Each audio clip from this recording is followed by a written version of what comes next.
শহীদ নাদিম নামে একজনকে গুলি করে হত্যা করা 19 জুলাই 2024 এবং মুসা খান নামে একটা শিশুকে গুলি করে আহত করা এবং তার দাদি মায়া ইসলাম নামে একজনকে হত্যা করা এবং রামপুরায় একটি নির্মাণাধীন ভবনের কার্নিশে ঝুলে থাকা আমির হোসেনকে ওই ঝুলন্ত অবস্থায় গুলি করা, এই কয়েকটি অভিযোগের মামলায় 11 জন সাক্ষীর জবানবন্দি গ্রহণ শেষ হয়েছে। আজকে 3 জন সাক্ষী তাদের জবানবন্দি প্রদান করেছেন।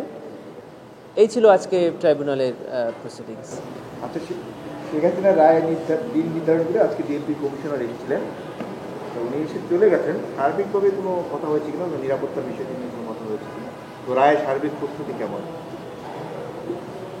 জি, ট্রাইব্যুনাল পক্ষ থেকে আপনারা জানেন যে আগামী 13 নভেম্বর রায়ের তারিখ নির্ধারণ করা হবে। কবে তারিখ নির্ধারণ করা হবে বা কবে রায় হবে এটা আমরা 13 তারিখেই জানতে পারবো। সেটাকে কেন্দ্র করে আওয়ামী লীগ বা বিভিন্ন রাজনৈতিক সংগঠন বিভিন্ন কর্মসূচি গ্রহণ করবে। দেশের আইন শৃঙ্খলা বাহিনী সেই কর্মসূচিকে কেন্দ্র করে তারা বিভিন্ন পদক্ষেপ গ্রহণ করবে।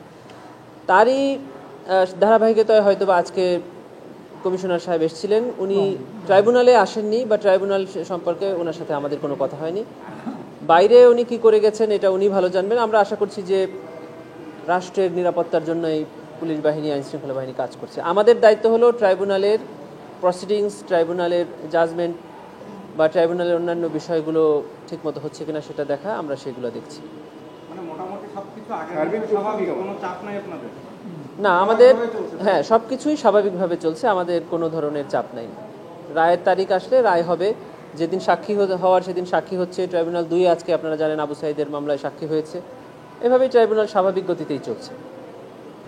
না, উনি আমাদের সাথে কোনো কথা বলেননি। উনি এসে এখানে যারা নিরাপত্তার দায়িত্বে নিয়োজিত আছেন তাদের সাথে কথা বলেছেন, তাদের কাছ থেকে সার্বিক পরিস্থিতি জেনেছেন এবং উনি ওনাদের মতো করে ব্যবস্থা নেবেন। এর জন্য supreme court, attorney general office, prosecution office সহ এই আশপাশের এলাকায় সভা সমাবেশ নিষিদ্ধ হয়েছে আমরা দেখতে পেয়েছি। সাধারণ বা যারা অপ্রয়োজনীয় কাজে ঘোরেন বা ভবঘুরে আছেন তাদের সাধারণ চলাচলের ব্যাপারে কিছু নিয়ন্ত্রণও আরোপ করা হয়েছে। এগুলো আইন শৃঙ্খলা বাহিনীর পক্ষ থেকে নেওয়া হয়েছে।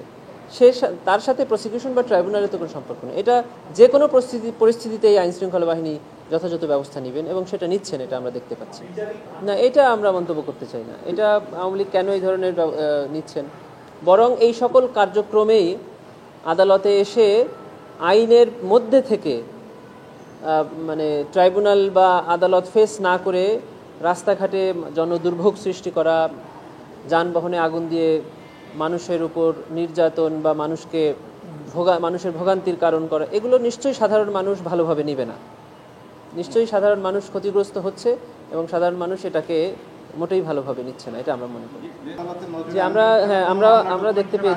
আমরা দেখতে পেয়েছি যে সাবেক একজন মন্ত্রী এবং একজন উপদেষ্টা, তাদের মধ্যে একটি কথোপকথনে দেখা যাচ্ছে যে ছাত্র জনতার আন্দোলনের উপরে তারা কঠোর ব্যবস্থা নেওয়ার জন্য পরস্পরে কথা বলছেন। এগুলো আমরা দেখতে পেয়েছি, পত্রিকায় দেখতে পেয়েছি।